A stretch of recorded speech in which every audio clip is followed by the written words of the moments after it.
Olá e seja bem-vindo ao podcast da Central do REIT. Aqui a gente discute as estratégias para você obter uma renda passiva em dólar investindo com segurança nos Estados Unidos. Eu sou o Joaquim Alves e aqui comigo está o Ismael Fernandes. Tudo jóia? Tudo bem, Joaquim?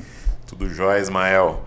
Nesse episódio de hoje a gente vai discutir o seguinte: quais são os principais erros do iniciante ou até do investidor mais experiente, mas que está começando no mundo dos REITs, né, cara? E até para a gente dar um pontapé inicial aí, meu amigo, me diga um negócio: investir nos Estados Unidos é bem visto pelos brasileiros hoje em dia? Acho que sim. Acho que o problema maior é que as pessoas ainda têm medo, né? Mas não é uma questão que é mal visto. Acho que às vezes receio, né? Mandar o dinheiro para fora, eu não sei como é que funciona, é um mercado novo, entendeu? Acho que isso é o maior receio, mas sem sombra de dúvida, né? Acho que o brasileiro ainda vê com bons olhos investir lá fora. E na tua visão, assim, no momento que a gente está vivendo e tudo, o que mais está motivando as pessoas a buscarem investir nos Estados Unidos atualmente? O brasileiro ele vive muita esperança, né? E não é que seja ruim você ter esperança, é bom, né? O homem sem esperança não se motiva para nada. Mas a gente já está com esperança, já tem mais de década, né? Que a gente está com esperança de que vai decolar e não vai, né? O Brasil é complicado, é sempre uma guerra política, é uma guerra econômica, é uma briga de interesse. Uma hora é o nosso judiciário, outra hora o legislativo, outro executivo. Então, você começa a ver que não dá para você ficar refém, né? Acho que todo mundo começa a investir, entende que você não pode ficar dependente de aposentadoria do governo, né? O INSS já quebrou. Só esqueceu de avisar aí pessoal, mas não tem INSS mais para ninguém. E aí a gente já compreende isso. Acho que a maioria de quem está assistindo, inclusive, o podcast agora, compreende a importância de se investir. Só que, investir aonde? A gente vai vendo no Brasil que o Brasil também não está essa Coca-Cola toda, né? Quando a gente olha a condição fiscal do Brasil, se aumenta juros, o Brasil, a taxa de juros pública do governo explode. Enfim, é uma série de fatores aí que acabam desmotivando um pouco, né? A gente, pelo fato da gente estar parecendo um sapo dentro da panela quente, não sei se sabe a história, né? Você coloca o sapo na panela fria e liga a água vai esquentando, borbulhando até matar o sapo. Você joga o sapo na panela quente, ele pula fora e não morre, né? E a gente aqui no Brasil, a gente está vendo que a gente está parecendo um sapo na panela quente, né? A água está esquentando, fervendo, e alguns já perceberam, mas outros ainda não, né? Outros ainda acham que não, a água só está morninha ainda, né? Mas o dia que ela ferver, já matou muita gente. Mas o que a gente vê, pelo menos o movimento, né, de brasileiro buscando investimento no exterior tem sido muito grande. Principalmente para se posicionar, né? Diminuir a exposição ao risco que a gente tem no Brasil. Porque investir 100% no Brasil é um tanto quanto arriscado e insano, né? E aí, cara, tem um ponto, né? A pessoa que está indo lá para renda variável, e no nosso caso, especificamente, indo investir nos REITs, você acha que é possível investir nessa classe de ativo com risco baixo? Como é que você entende? O risco é uma palavra que afugenta, né? Dá um medo nas pessoas. É possível isso? Diminuir esse risco? Sim, o risco, você tem risco em tudo, né? Se você anda na rua, você tem risco, né? Ser atropelado, cair um raio na sua cabeça, mas qual a probabilidade disso acontecer? Então, no mundo dos investimentos é a mesma coisa. Quando a gente fala de risco aqui, muitas vezes as pessoas só analisam o risco da empresa, mas nós temos um risco muito maior, que é o nosso risco país, né? Risco Brasil. Então, é o risco de uma reforma não passar e a gente vive sempre nisso, né? Isso cambial, né? Nossa moeda. Isso é uma das coisas que sempre Eu lembro ali por volta de 2012, 2013, eu ficava o dia inteiro assistindo jornal, torcendo para que as coisas dessem certo e que a política fosse para frente. Isso gerava aquela ansiedade, entendeu? E aí aprovam a reforma da Previdência, você acha que agora beleza, ficou tudo bem no Brasil. Não, aí tem outra reforma agora para aprovar, e aí é sempre a mesma história. Aí tem um escândalo aí, né? Anula o efeito da reforma. Não, e é sempre a mesma história, né? Não, se essa reforma passar, o Brasil vai para frente. Aí a reforma passa, não, agora se essa outra reforma passar, agora sim o negócio decola. E não decola, né? O avião tá muito pesado, né? Então, enquanto o avião estiver pesado desse jeito, ele não vai decolar. Não adianta uma reforma, não adianta você começar a arrancar as asas do avião para achar que ele vai decolar, porque não vai. Então tem muito outro peso aí que o Brasil carrega e que a gente sabe que por questões políticas dificilmente vão ser largados para trás, né? Ou seja, então é melhor ele diversificar esse risco, já que ele é tão alto, já que ele existe, né? Então seria interessante a pessoa procurar aí investir nos Estados Unidos, por exemplo. É exatamente isso que... E não é só as pessoas que fazem isso, né? Os países fazem. Nós temos uma reserva cambial em dólar, né? A Argentina tem uma, bem menor. Por isso que o risco lá, inclusive, tem sido um dos motivos, né? Tem sido tão grande essa reserva deles. Então a gente tem que considerar isso também, né? Nós, como cidadão aqui, ó, pessoa física, CPF, a necessidade de ter uma parte da minha reserva em uma moeda forte, que no caso aqui é o dólar, né? E aí, cara, entrando especificamente no nosso tema, onde as pessoas mais erram ao investir nos REITs? Olha, eu acho que o primeiro erro que eu vou citar é achar que o REIT é fundo imobiliário. Esse não tem sombra de dúvida, sim, não é culpa das pessoas, né? É natural. Você sai do investimento no Brasil, vai para um REIT nos Estados Unidos. Até como é divulgado, né? Como são divulgados, né? São os primos, irmãos, os tios, avós, sei lá. Então, isso gera na pessoa aquela expectativa de que o REIT é parecido, é igual a um fundo imobiliário brasileiro. E quando você começa a ver que não isso, aí você olha para sua carteira e fala, acho que eu comecei a montar ela errada, né? Então acho que o primeiro erro é esse, achar que é fundo imobiliário. Tanto é que a gente vai citar, pode até citar vários outros erros, mas grande parte dos outros erros partem dessa premissa de achar que o REIT é fundo imobiliário. E o dólar, por exemplo, você acha que a pessoa erra ao ficar analisando cotação de dólar e tal? Esse é um erro comum? Olha, você nunca vai acertar. Se eu soubesse quanto que vai estar o dólar semana que vem, eu ia ficar muito rico vendendo essa informação. Então ninguém sabe quanto que vai estar o dólar. Então, pode surgir uma notícia amanhã, quem lembra aí, Joesley Day, uma vacina, qualquer coisa que muda tudo, entendeu? Então, quando você faz um aporte constante, a sua média no longo do tempo, isso vai sendo diluído. Então o importante é você aportar, né? E segundo ponto, vamos supor aqui, por exemplo, lá em abril, né, de 2020, eu comprei vários REITs baratos, mas naquela época o dólar estava caro.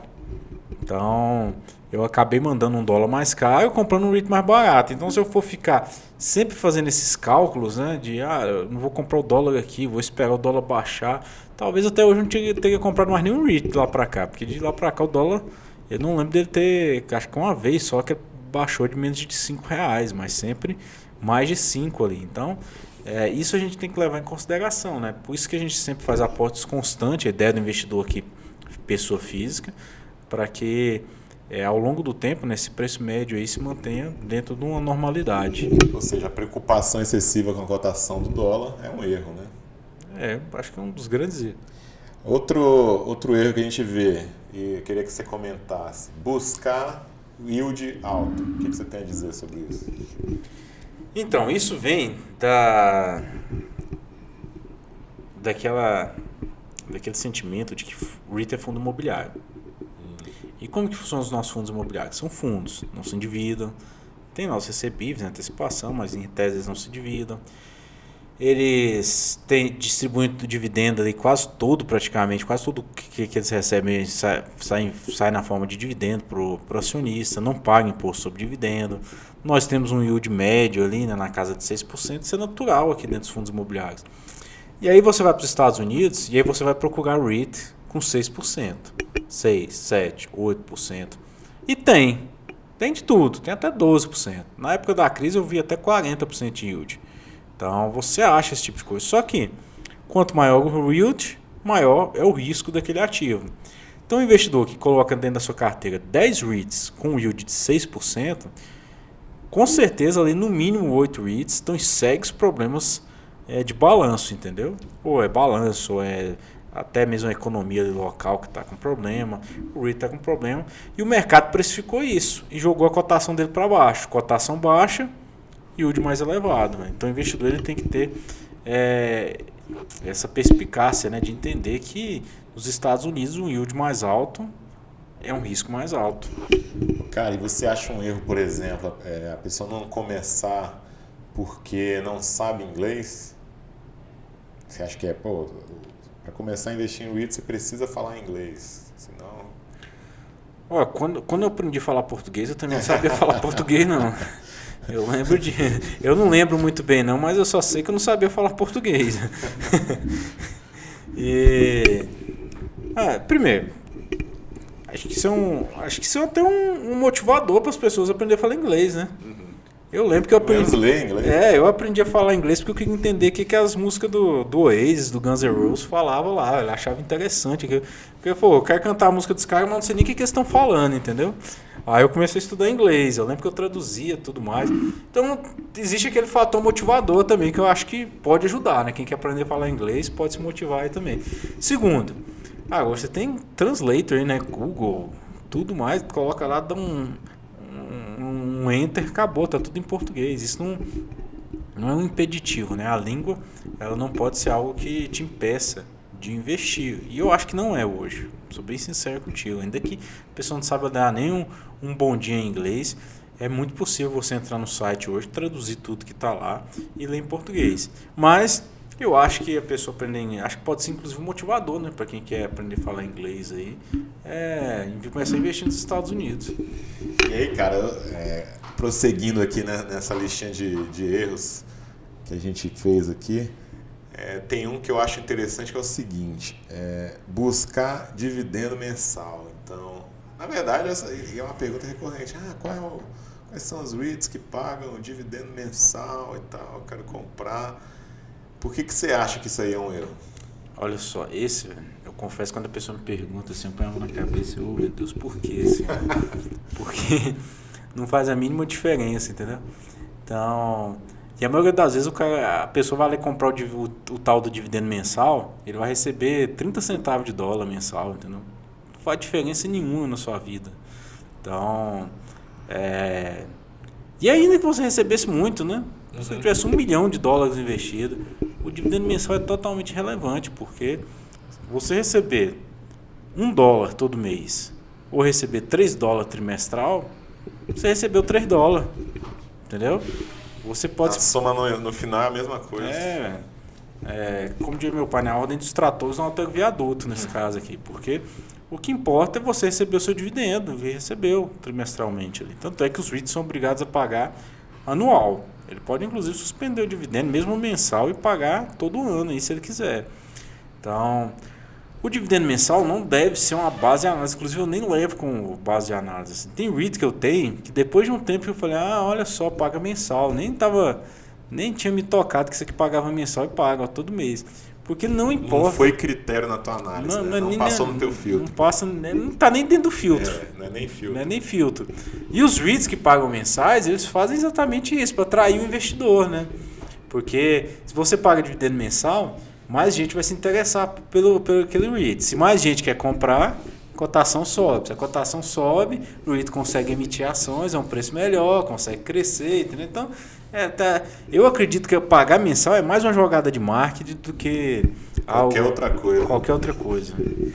Cara, e aí eu tô lembrando aqui até quando a gente fez um Close Friends no ano de 2020, e aí uma turma pequena a gente olhava a carteira, né, conversava com o pessoal, e aí a gente percebeu o seguinte, que determinados perfis, né, a pessoa tinha um perfil, só que a carteira não correspondia com aquele perfil. Então, isso foi um erro que a gente notou em várias pessoas. O que você pode comentar a respeito disso daí? Olha, o que eu mais vi é gente nova procurando yield alto. Às vezes a pessoa tem $1.000, não vai nem fazer muita diferença, mas quer um yield alto.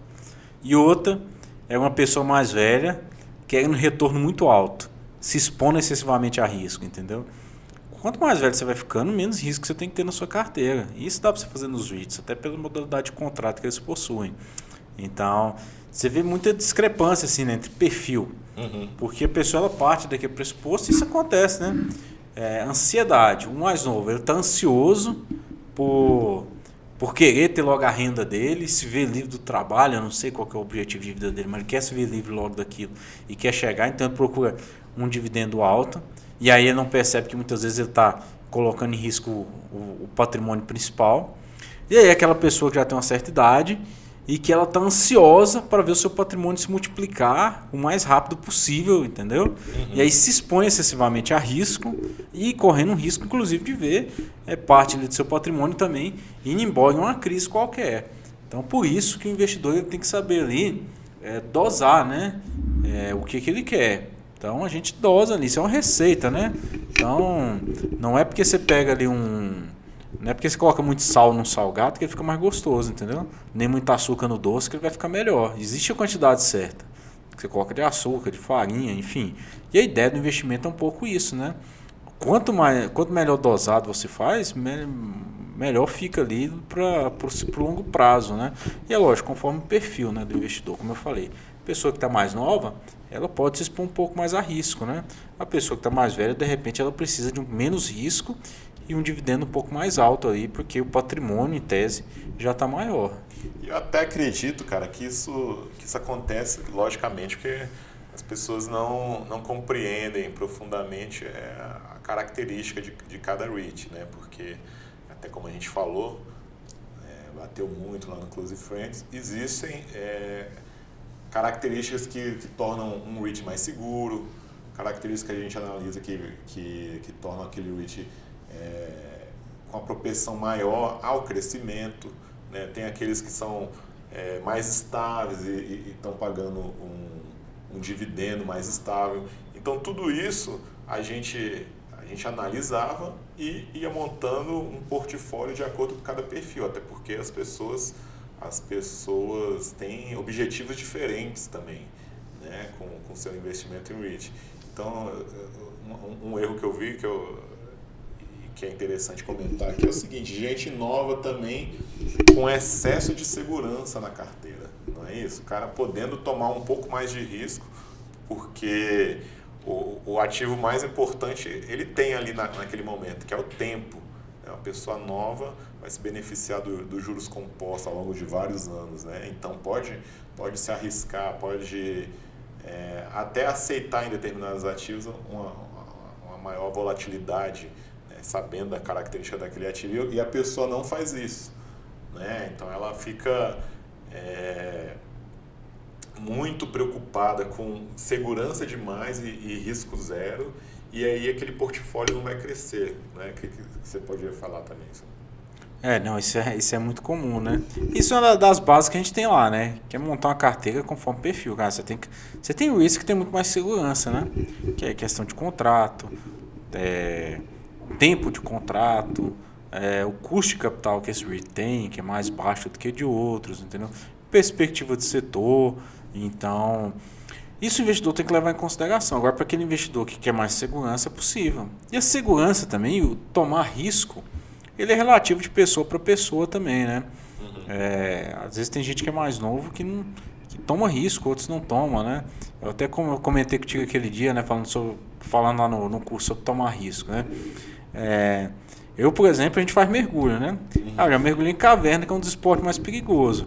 Mas eu chego perto de um prédio alto, minha mulher fica até rindo de mim, entendeu? Que eu não tenho coragem de chegar no parapeito, assim, porque eu não me dou muito bem com a altura, entendeu? Então, isso é relativo tomar risco. Às vezes, para um determinado ativo, você suporta mais risco, para outro, você não, entendeu? E isso acontece nos REITs também. Então, por exemplo, se eu vejo um REIT, Triple Net Lease, em um setor em franco crescimento, eu espero mais segurança desse REIT. Agora, se esse REIT começa a ter uma volatilidade muito grande, aí eu já não estou mais preparado para ter aquele risco naquele ativo específico, entendeu? Então, quando você cria uma tese, uma expectativa em cada REIT que você tem na carteira, você espera que ele vai seguir aquele caminho, ainda que ele se desvie, né? Porque isso não é algo rígido.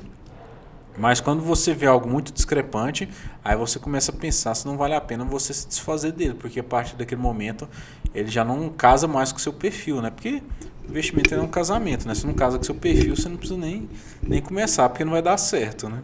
Mas volta aí 10, 12 anos, cara, sei lá, na faixa dos 25. Você ia montar uma carteira muito calcada na segurança?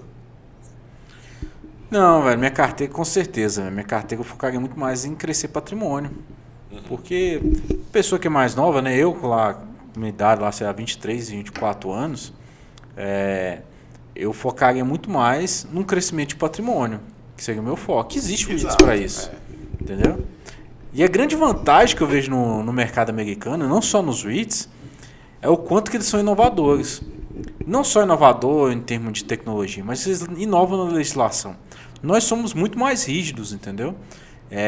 Eu mostrei isso lá no curso, você viu, né? Uma aula específica contando a história dos REITs, o quanto que a legislação dos REITs mudou dos anos 60 para hoje, entendeu? Uma legislação lá em 1998 que permitiu com que os REITs residenciais oferecessem serviço de TV a cabo, abriu as portas para que a gente tivesse REITs como a American Tower e Crown Castle, que são de torres de comunicação. Então, assim, a legislação lá ela é mais fluida também ao longo do tempo. Isso permite com que as empresas inovem e cresçam. Então, isso é importante na hora da gente compor a nossa carteira, porque tem muito setor que está crescendo e inovando. E a gente não está... E sendo criado por conta de legislação também. Exatamente. Né? Como cannabis. Né? Cannabis é um setor agora, né, que a legislação está expandindo bastante aí, né? Que a gente vê, né? Com a legalização dos estados, ela vem crescendo muito. Falamos até num podcast específico sobre isso aqui. Mas o investidor ele tem que ter essa ideia, né? De que, o perfil, se eu sou mais novo, eu preciso muito mais olhar para esses investimentos que estão começando a aparecer no mercado, nessas novas ideias, tecnologias que estão surgindo, né? Como a gente fala até dos carros elétricos aí, né? Bateria, enfim. Isso são inovações e que nós não podemos ter aquela cabeça... Isso não serve só para quem é novo, né? Para todo mundo, aquela cabeça de que eu vou investir só em commodity, né? É petróleo, é minério, é energia. Existem diversos outros empreendimentos aí tecnológicos que no futuro pode dar um retorno muito bom, né, para o investidor. E é interessante você falando de legislação, cara, porque eu lembrei agora do seguinte, né? A gente sabe que os cassinos, eles cresceram muito no estado de Nevada, mas não sabe o porquê disso. Então ali nos anos 30, mais ou menos, década de 30, o que aconteceu?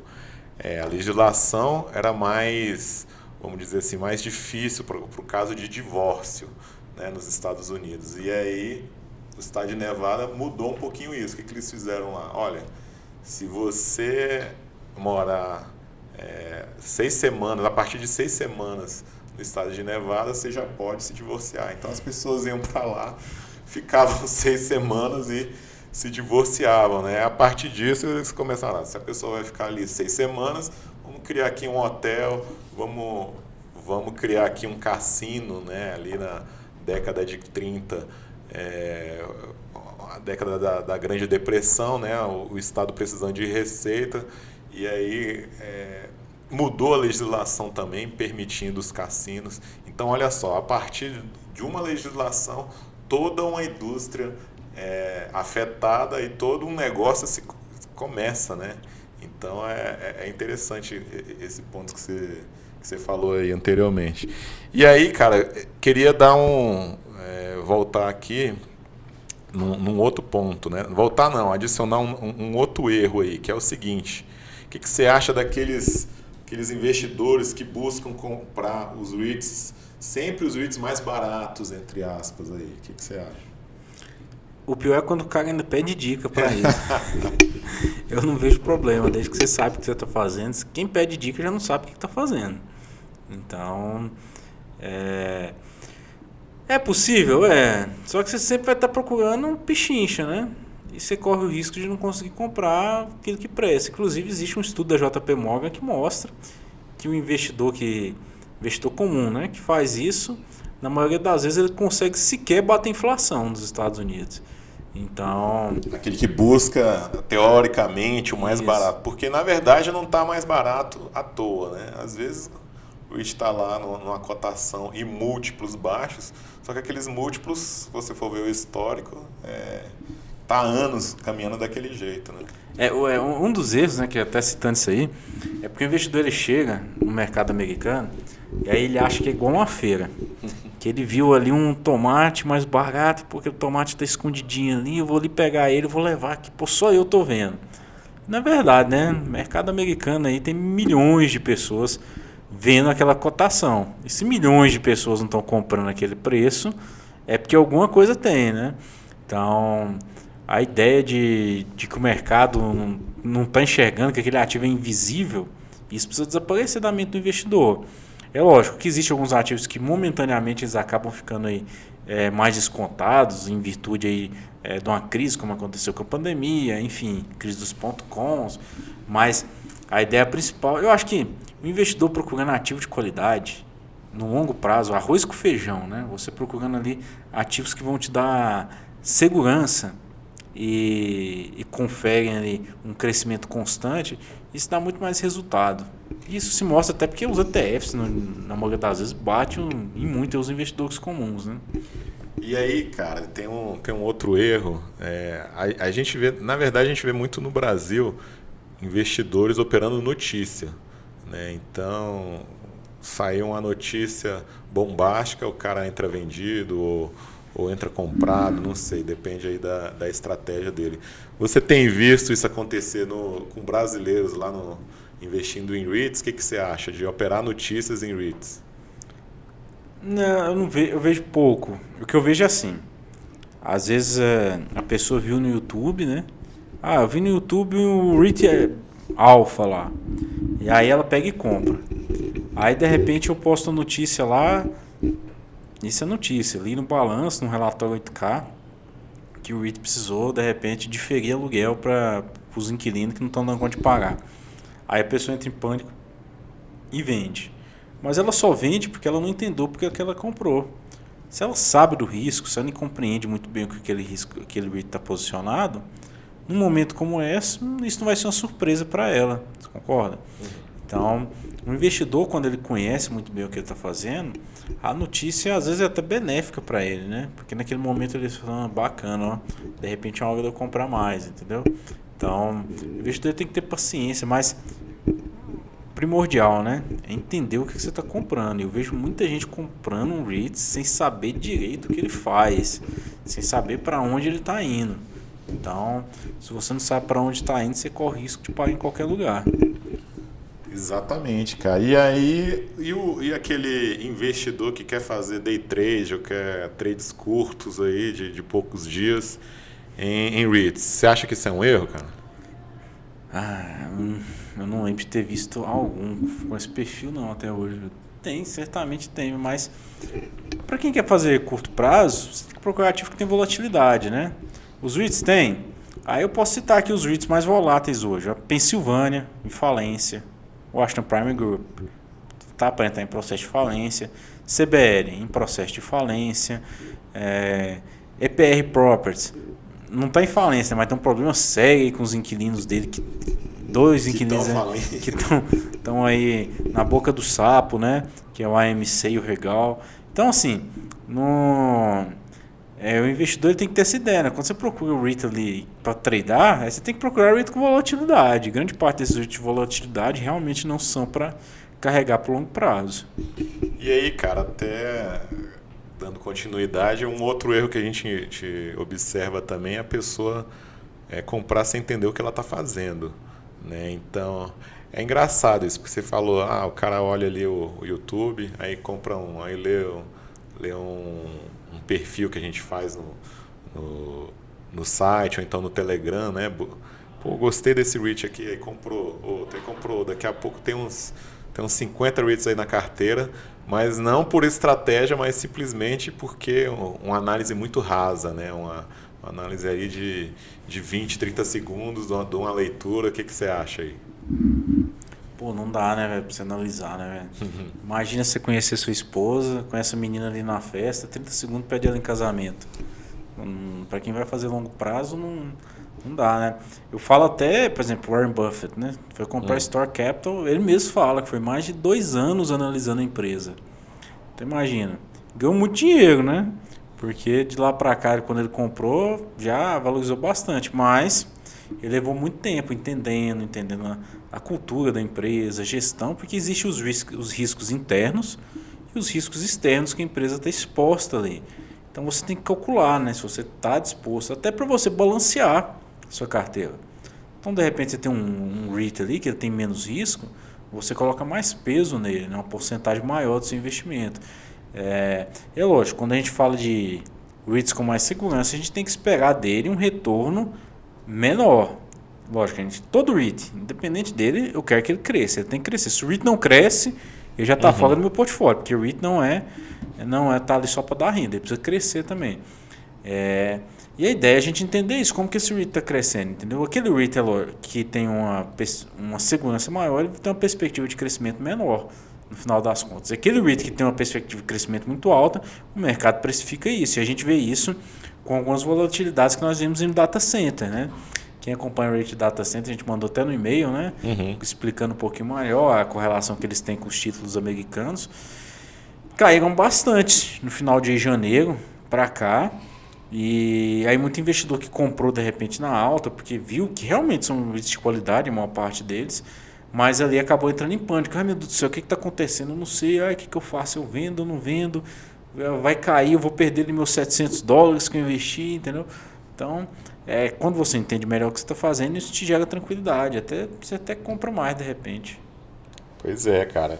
E aí a gente listou esse monte de erros aí, né? Prováveis erros que o investidor iniciante comete no início. O que você acha que leva, no geral, o que leva as pessoas a cometerem esses erros? Ansiedade e ganância, né? Dois medos que movem o mercado, né? Ganância e o medo. Então, quando você tem conhecimento, isso se resolve mais fácil. Mas as pessoas que estão começando agora, e assim, a gente fez até uma enquete no Telegram, né? Cerca de mais de 80% das pessoas que começaram a investir nos Estados Unidos começaram de 2019 para cá, né? Então, assim, é um período muito curto. Isso não gera ainda aquela experiência, né? E lógico, passaram já por algumas crises, né? Vários circuit break aí que permitiu dar uma certa experiência, mas isso leva um tempo, né? De você entender os balanços trimestrais, né? Crescimento do NOI na mesma loja, enfim, isso vem mais com a experiência, né? Eu acho que grande parte desses investidores que estão começando hoje, daqui uns 2, 3 anos, eles vão estar muito mais experientes aí, talvez prontos, né? E os que não tiverem experiente vão ser limados do mercado, não tem jeito, porque talvez não goste, porque fala, não gostei porque não valoriza do jeito que eu quero, ou eu não gostei porque caiu, enfim. Cara, até porque exige aí um certo tempo de maturação, né? A pessoa chega lá nos Estados Unidos, tá tomando conhecimento, quais são os setores, quais são as características desses setores, os REITs, né? Ele tem que colocar o dinheiro dele e ver o que acontece com isso daí durante certo tempo. Então, como você falou aí da ansiedade, né? A ansiedade talvez, eu acredito também que talvez é o que leve as pessoas a cometerem esses erros que a gente citou. E aí, até citando aqui, né, Warren Buffett, que ele fala que você não consegue ter um filho em um mês engravidando 9 mulheres, né? Tem algumas coisas que levam tempo. Com certeza. E aí, como que um investidor ele pode se preparar antes de começar a investir nos REITs? Qual é o passo fundamental aí para ele? Olha, eu acho que o primeiro ponto é entender cultura. A cultura de investimento do americano, entendeu? A cultura de investimento em REIT, que ela é diferente dos nossos fundos imobiliários. Entender como que eles funcionam, entender um pouco mais sobre a regra de tributação, legislação, entendeu? É o que o REIT faz, né? E o que o REIT faz não é só alugar um imóvel, né? Precisa saber que para quem que ele está alugando esse imóvel, né? Não adianta nada eu ter um imóvel que tem um rendimento muito alto se o inquilino é ruim de repente. E não adianta nada eu ter um rendimento baixo se o inquilino é muito bom, se você não quer, se você quer um retorno alto. Então você conseguir compreender o perfil de cada REIT e sim compreendendo, né? Sabendo que eu quero onde eu quero chegar como objetivo, eu acho que você já está aí à frente de 90% do investidor. E, cara, hoje a gente percebe uma coisa, que tem muita informação, né? Os canais aí se multiplicaram, falando até sobre investimento no exterior, de uma forma em geral, a gente vê cursos sobre isso e tal. Quando você começou, não era assim. Como foi? Conta um pouco pra gente aí da sua dificuldade, de quando você começou, e como é que era aí o acesso a informações sobre investimentos e sobre o REITs especificamente. Quando eu comecei o acesso era... até hoje o acesso não é lá essas coisas, né?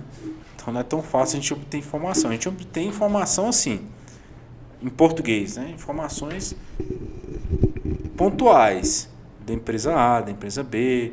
Às vezes você vê até no YouTube, né, informação mostrando lá a apresentação do investidor, o que o REIT faz, como que ele atua, o que ele não faz. Mas informação mais profunda, até nos Estados Unidos é difícil de achar, né? A gente estava conversando aqui mais cedo sobre um REIT SL Green. Nem nos Estados Unidos a gente conseguiu chegar a certas conclusões, né? Lendo na lista lá, a gente chega em certas conclusões que a gente vê aqui. Então, mas isso tudo você tem que montar um quebra-cabeça antes, né? Daquele monte de relatório que eles divulgam lá. E quando eles querem, eles conseguem quebrar esse quebra-cabeça de uma forma que é muito difícil montar ele. Mas depois que você monta, você fala assim, então é aqui que eles estão querendo chegar, entendeu? Porque não está escrito, você precisa interpretar.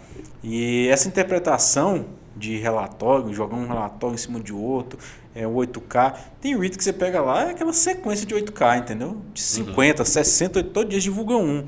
Então, no meio disso vai passando informação que você está desatento. Então a gente precisa buscar isso. É isso que a gente faz aqui de dupla, né? Buscar essas informações. Até para deixar mais claro para a audiência do que o Ismael está falando, é porque é o seguinte, a gente começou a fazer um estudo a respeito de quanto que os executivos dos REITs, qual é a remuneração deles, né? E qual é o percentual, metas, né? Qual é o percentual disso, que quanto isso está custando para o REIT, né?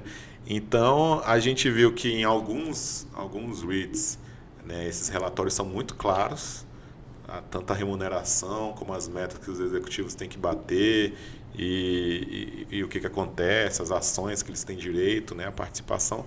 Só que tem outros que são como o Ismael falou, né? O relatório começa falando, olha, as metas você vai encontrar nessa parte do relatório, você vai para lá, olha, a remuneração está naquela outra. E aí você tem que ir ligando os pontos, né? Você até fala um pedacinho da remuneração, mas aí está em outro relatório. E aí você fala, tá... A parte de ações é aqui, mas a parte de ações dele aqui, tá, e para que ele consiga essa ação, ele precisa bater aonde? Aí não fala aqui, aí você tem que precisar de mais uns 10 relatórios para achar onde está... Então, assim, tem uns REITs que quando eles querem dificultar a sua vida, eles conseguem bastante, né? E é por isso que é difícil a gente achar análise mais profunda, até nos Estados Unidos também não é fácil. Não adianta a pessoa achar que eu vou chegar nos Estados Unidos, numa casa de análise, vai estar tudo lá mastigado. Tem muita coisa que eu sou bem sincero, velho, dá um trabalho, não deu? Aquele de SL Green. A gente montar ali o quebra-cabeça de SL Green foi muita bateção de cabeça. Tarde ali E foi nós dois juntos aqui, não foi assim, eu sozinho ou o Joaquim sozinho, não sei se ia sair, né? Eu falei, mas eu li aquele, aí, não, mas tem esse aqui. E juntar isso aqui tem muito REIT que dá muito trabalho, assim. Mas isso também não é impeditivo, né? Isso a gente, é um caso, né? A gente trouxe um caso aqui para que as pessoas pudessem entender quais são as metas que eles precisam bater. Mas isso não impede o investidor de aportar ainda em REIT A ou B. E antes de investir nos REITs, você já investia em renda variável no Brasil? Já, tem no Brasil aqui, eu tenho ações, tem fundo imobiliário, eu tenho tudo, velho. Não sendo ilegal nem moral, velho, eu tô dentro. Mas a ideia é de perguntar o seguinte, o que esse investimento te ajudou na hora de investir nos REITs? Isso me ajudou a entender como que... Primeiro você me ajudou a entender a renda variável, né, no Brasil, né? Que ela varia, né? Como o próprio nome diz. Ela varia para baixo, varia para cima. Então não é porque ganhou 2% no dia que eu vou ganhar 2% todo dia. Então não é porque perdeu 10% num dia que eu vou perder 10% todo dia. Então essa mentalidade já ajuda bastante quando você vai lá para os Estados Unidos. E entender, né, que pô, tem dividendo, eu posso ter retorno tanto no dividendo quanto na ação, os nossos fundos imobiliários, como que eles atuam, né, a questão do aluguel, a questão do imposto, a vantagem de se investir em fundo imobiliário. Com isso eu for para os Estados Unidos, eu já comecei a ver as vantagens dos REITs, a desvantagem que eles tinham também, né? Então, enfim, nem tudo são flores, mas quando eu olho o retorno do longo prazo, aí os REITs têm se apresentado um ativo muito interessante.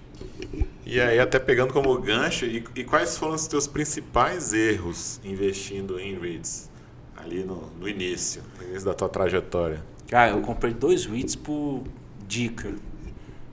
Inclusive dica. Um deles casa de research, velho.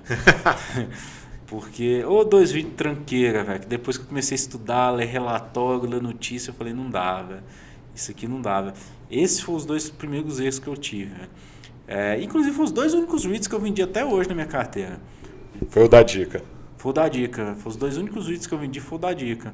Eu tenho REIT que não está performando tão bem, mas eu sei exatamente o que eu quero. O problema da dica é esse, porque eu não sei porque ele está ruim. Entendeu? Uhum. E aí o cara que me deu a dica, às vezes já vendeu e eu tô com aquele tranqueira na minha carteira lá ainda. Então, é por isso que, por exemplo, no curso que eu tento mostrar pro pessoal, é isso, cara, dá pra vocês montar uma carteira de acordo com o seu perfil. Você nunca vai mais precisar de mim, entendeu? Então, melhor do que ficar te empurrando uma cadeira de roda é te ensinar a andar. Isso é o que eu penso, né, como investidor. Isso pro futuro gera... Eu sei que no começo as pessoas elas querem muito isso, né? Pô, me dá uma dica aí, fala qual REIT eu compro, qual que eu vendo, entendeu? Mas quando você... Mas vai ficar refém o resto da vida, se não souber. Refém o resto da vida, porque você não entende muito bem o que aquela empresa faz. E aí qualquer movimento que ela tiver para baixo, qualquer movimento de mercado mesmo, você entra em pânico e vende. Eu não sei como é que foi para você, cara, mas para mim, por exemplo, quando eu comecei com o REITs, eu pensava em mercado. Então, o primeiro mercado que me vinha à cabeça era Nova York.